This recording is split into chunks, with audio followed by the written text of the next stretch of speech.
South ఇండియాలోని అతి తక్కువ ధరలకి రత్నాలనందించే ఏకైక సంస్థ 6JVR.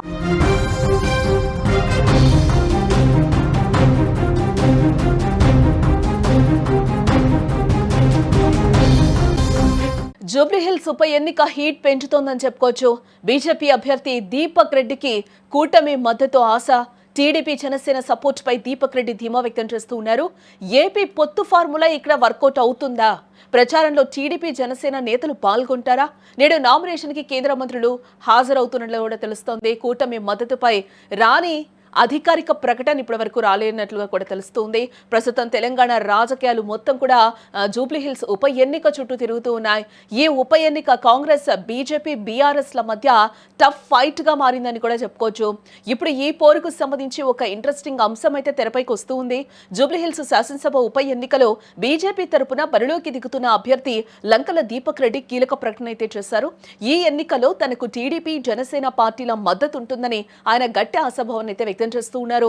దీపక్ రెడ్డి ఈ ఎన్నికల్లో తెలుగుదేశం పార్టీ అలాగే జనసేన పార్టీల మద్దతు తమకుంటుందని చాలా గట్టి ఆశాభావం వ్యక్తం చేస్తూ ఉన్నారు. ప్రస్తుతం దీనికి గల కారణాన్ని కూడా ఆయన స్పష్టంగా క్లియర్ గా కూడా చెప్తూ ఉన్నారు.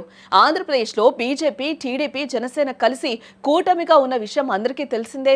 ఈ పొత్తు బలం తమకు జూబ్లీహిల్స్ ఉప ఎన్నికల్లో కూడా ఉపయోగపడుతుందని దీపక్ రెడ్డి ధీమా వ్యక్తం చేస్తూ ఉన్నట్లుగా కూడా మనకి తెలుస్తోంది.